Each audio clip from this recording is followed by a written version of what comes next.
La réaction était que, comme toujours, de faire en sorte que cela se répande, ça devient une spirale, qu'il y ait des réponses face aux attaques dans les autres zones. Et donc, le motif serait tout à fait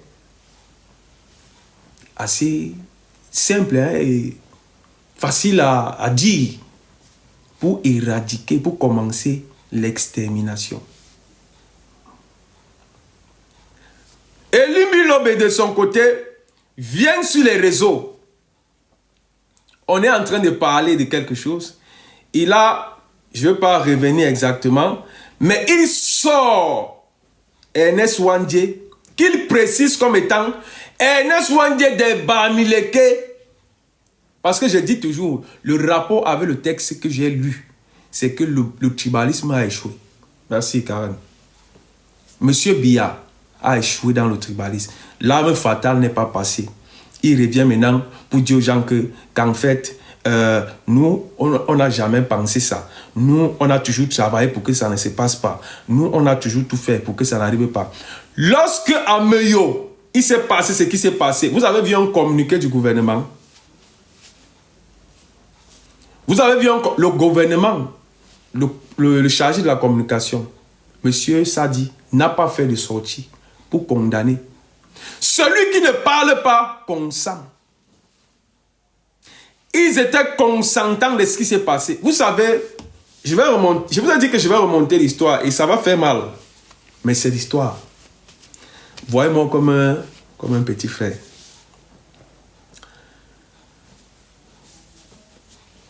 Monsieur Elimbi Lobé est venu raconter à Mondo Vision qu'il y a eu un génocide Mbo. Je dois m'excuser par rapport à quoi? Par rapport à quoi je dois m'excuser à Tango? Monsieur Elimbi Lobé est venu raconter à Mondo Vision qu'il y a eu... Mais si c'est même des taux que tu parles que je dois m'excuser, j'ai eu raison. Quand j'ai dit ici que Samuel Eto'o est parti négocier une affaire chez monsieur Tony Ilumelou, voilà que hier, on dit que Eto'o sera l'égérie de la banque UBA. Tu me dis que je dois m'excuser sur la diffamation. C'est même la preuve que monsieur Crépin Niamsi racontait des bêtises ici sur mon plateau. Ça veut dire que j'avais raison. Eto'o est bel et bien allé faire couper les chines auprès de monsieur Ilumelou, qui lui a finalement accordé son contrat d'égérie.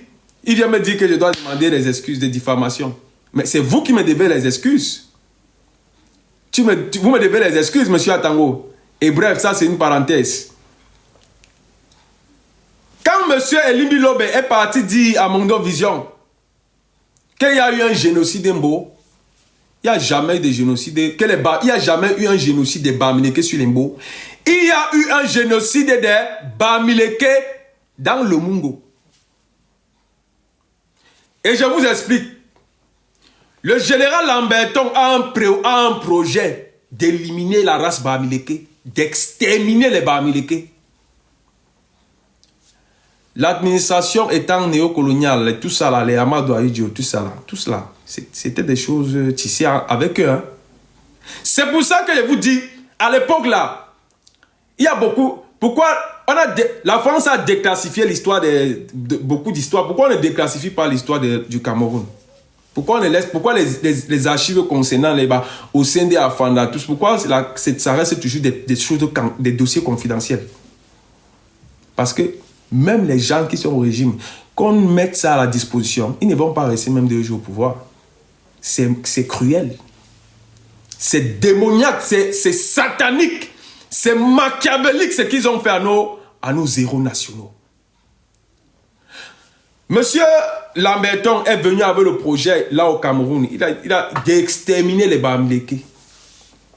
Ça commence dans le Mungo là-bas même. Qu'on va exterminer les Bamileke. Le mot d'ordre est déjà donné. Le massacre de Tombel, où c'est Tombel. Christian Toukene, si tu me demandes encore ça, j'ai beaucoup de respect pour toi. Si tu me demandes encore ça, je te bloque. Est-ce que tu comprends, monsieur Christian Toukene? Si tu me demandes encore où était voir Michel, je te bloque. J'ai beaucoup de respect pour toi parce que j'estime que tu es un combattant. Mais tu ne vas pas mesurer le degré de mon combat à ma présence à Michel. Si tu me poses encore cette question, je te mets la corde très haut et je vais pousser la chaise en bas. Je crois que je t'ai prévenu. Voilà. Donc, Monsieur Lamberton, le massacre qui s'est passé à Tombelle doit commencer.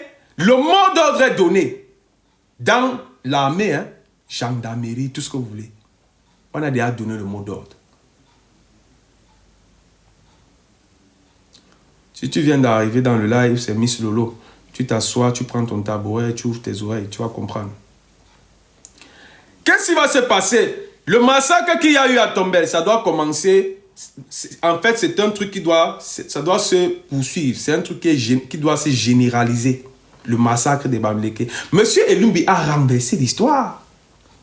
Monsieur Elumbi Lobé il a renversé l'histoire. Ce qui se passe dans le Mungo, en fait, c'est le massacre des Bamileke. Ce n'est pas le massacre d'Embo. Comment est-ce que le projet qui doit massacrer les Bamileke échoue dans le Mungo? C'est un petit enfant qui trahit le projet. Hein. Ils ont un projet. L'ordre est déjà donné, je vous ai dit. De massacrer les Bamileke. On va massacrer les Bamileke. C'est déjà préparé. On a déjà préparé le schéma. Il y a deux petits enfants. Roman Bédi, vous mettez ça. Les modos. Il y a Roman Bédi qui m'insulte ma mère, qui m'est très chère. Donc vous allez mettre sa corde très haut et vous allez pousser le tabouret. Je donne 2 minutes. Sinon, c'est moi qui vais couper sa tête ici. Merci. Merci Jean Chantal. Le mot d'ordre est donné. C'est un petit enfant Bamileke qui bagarre avec un petit enfant beau. Le petit enfant beau qui a été bagarre le Bamileke, le petit enfant Bamileke tape le petit enfant beau correctement et bien. C'est le petit enfant beau qui lui dit que comme tu me tapes là, d'ici demain, je vais voir comment. Comme on va bientôt tous vous tuer, je vais voir comment demain tu vas encore venir me taper. Un truc de ce genre. C'est lui qui part informer son père. Que mais papa, j'étais en train de bagarrer comme ça, on m'a raconté une histoire comme ça. Est-ce que c'est son père qui part à la gendarmerie pour exposer le problème? Le problème maintenant, les gendarmes font comme s'ils sont au courant de rien. Mais quand le monsieur rentre, il envoie l'information comme quoi les Bamileke sont au courant de ce qui se prépare. Mais sauf que les gens qui doivent, la délégation de Tombelle, ils ne sont pas au courant. C'est comme ça qu'ils massacrent donc les gens de Tombelle. Ceux qui étaient à Tombelle, ils sont déjà passés à l'action. Mais ils ne sont pas au courant que dans le Mungo, ça a déjà échoué. Le projet a échoué parce que les Bamileke sont déjà au courant. On ne va pas vous... C'est l'histoire et c'est têtu. Mais c'est votre histoire. On ne va jamais vous dire ça. On est venu vraiment vous dire que le Bamileke, c'est le caillou dans la chaussure. Le Bamileke est Elumbi Lobé. C'est pour ça que je dis, Elumbi Lobé, Mathias Owonangini, vous allez passer en cours martial quand le Cameroun va changer. Vous allez passer en cours martial. Vous êtes dangereux. Vous êtes allé jusqu'à pour satisfaire les besoins d'une personne pour qu'il reste au pouvoir. Vous êtes allé jusqu'à casser la tombe, la pierre tombale d'un héros national. On ne peut pas vous pardonner ça. Que le professeur Maurice Kamto, si jamais demain il arrive au pouvoir, nous excuse. Mais ça seulement, vous allez passer en cours martial. Quand le projet échoue, c'est comme ça que les Bamileke échappent à la mort. Ce n'est pas le contraire, ce n'est pas l'inverse. Et l'administration est au courant parce qu'ils sont derrière tout ça avec le néocolon. Amadou Ahidjo était là. Monsieur Biya, il était là. Il est au courant. C'est pour ça qu'il n'a pas le cœur de sortir même, de prononcer même le nom des héros nationaux dans sa bouche. Il connaît ce qu'ils ont fait. Ce n'est pas pour rien qu'il a fait, il a sorti aussi un décret pour réhabiliter la mémoire. Et à M. Biya.